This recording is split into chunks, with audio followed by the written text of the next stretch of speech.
Salam alaikum, j'espère que vous allez très bien. Donc aujourd'hui, on va continuer la résolution de l'exercice précédent concernant l'étude de suite à un terme. Donc on est l'instant dans la partie 2 pour l'énoncé. Donc on déduire que pour toute entité naturelle n supérieure ou égale à 2, on a les inégalités suivantes. Donc on a ln de n, comprise entre i de n-1 et i de n-1 sur n, et v de n comprise entre 0 et 1. Donc, pour résoudre cette question, on peut revancher vers les questions précédentes, et on peut l'utiliser. D'après la question précédente, pour tout cas appartenant à 1, 2 jusqu'à n-1, donc 1, 2, 3, 4, et ainsi de suite. Donc on a auparavant que la fonction définie par l'intégrale, donc ak plus 1 sur x d de x, est comprise entre 1 sur k plus 1 et 1 sur k. Donc on peut ajouter maintenant dans tous les côtés, donc la somme de k égale à 1 jusqu'à n-1, on va l'ajouter ici à gauche, c'est pour la fonction définie par l'intégrale, et aussi à droite. Donc on a le membre de gauche, donc si c'est ce membre, c'est écrit sous forme de 1 sur 2, donc c'est-à-dire on a remplacé ici k par 1, par 2, par 3, par 4, et ainsi de suite. Donc 1 sur 2, plus 1 sur 3, plus jusqu'à 1 sur n. Donc ce terme-là, donc égal à toujours à un moins 1. Donc la même chose pour le membre de droite. Le membre de droite s'écrit sous forme de 1, plus 1 demi, plus 1 sur 3, plus 1 sur 4, jusqu'à 1 sur n-1.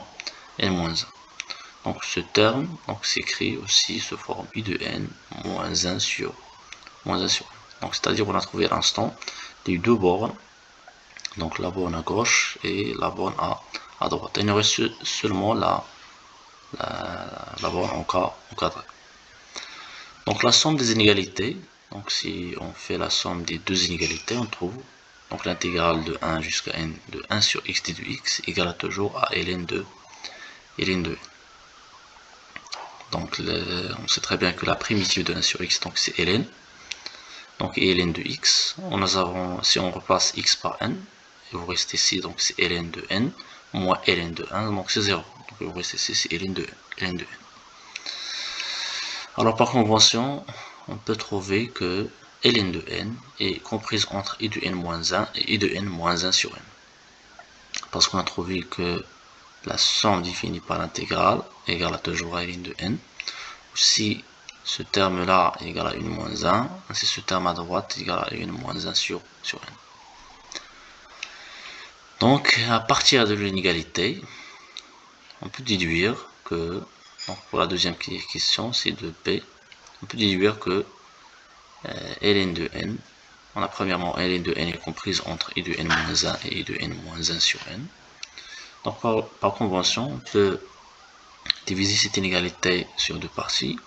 La première partie concernant que ln de n est toujours supérieur à n-1, ou si ln de n est toujours inférieur ou égal à n-1 sur n.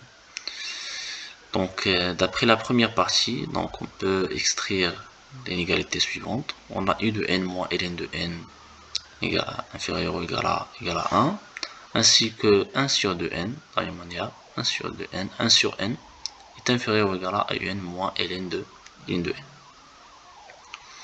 Et comme v de n égale à un moins ln de n, on a v de n est comprise toujours entre 1 sur n et 1. Et on sait très bien que 1 sur 2n est toujours supérieur à 0. Donc par convention, on obtient que v de n est comprise entre 0 et 1.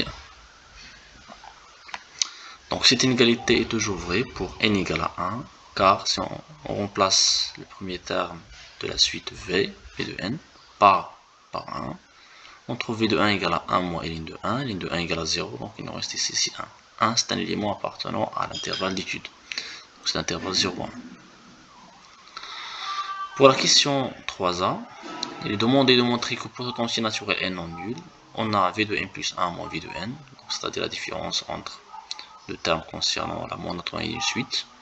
On a 1 sur n plus 1 moins l'intégrale de n plus 1 sur x d de x. Donc pour résoudre cette partie, on a v de n plus 1 moins v de n égale à un plus 1 moins ln de n plus 1 moins un moins ln de n. C'est-à-dire on a remplacé v de n plus 1 par sa valeur. Aussi on a remplacé v de n par sa valeur. Donc ici en revanche, et on fait quelques égalités ici. Donc on a un plus 1 moins i de n. Donc moins ln de n plus 1 moins ln de n. Donc c'est la même formule qu'on a auparavant. Seulement on a remplacé ici le terme ln plus 1 par u de n et aussi u de n par ln plus 1. On sait très bien que cette partie, donc il nous donne 1 sur 1 plus 1 moins, donc on a ln plus 1 moins ln de n, il nous donne toujours l'intégrale de n plus 1 sur x d de x. Donc pour la question 3b, il demandait aussi de calculer ou bien de déduire le sens de variation de la suite v de n. Donc on a d'après la question 2a, pour notre entier naturel n non nul, on a 1 sur n plus 1 est inférieur ou égal la fonction définie par l'intégrale de n à n plus 1 de 1 sur x d de x.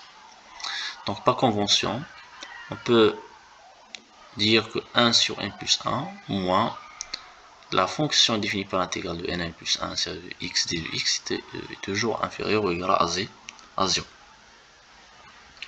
Donc d'après la question 3a, on a donc que v de n plus 1 moins v de n est inférieur ou égal à 0. C'est-à-dire on a étudié ici la montagne de la suite v de n. Donc par conséquent, la suite v de n est toujours décroissante. Pour la question 4, montrer que la suite v de n converge. Donc on va montrer que la suite converge premièrement. Deuxièmement, on note gamma la limite de la suite v de n, qui est la limite de la suite i de n. Donc c'est-à-dire, on peut déduire directement la limite de la suite u de n selon le terme de la suite v de n. Donc on a premièrement la suite v de n est décroissante, d'après la question 3b qu'on a fait auparavant. Aussi il est minoré par 0, d'après la question 2b. On a aussi la suite v de n converge vers une limite notée gamma. Pour la suite i de n, on a i de n égale à toujours à ln de n plus v de n. On a ce terme-là dans l'énoncé. Donc, quand n tend vers plus infini, on a ln de n aussi tend vers plus infini.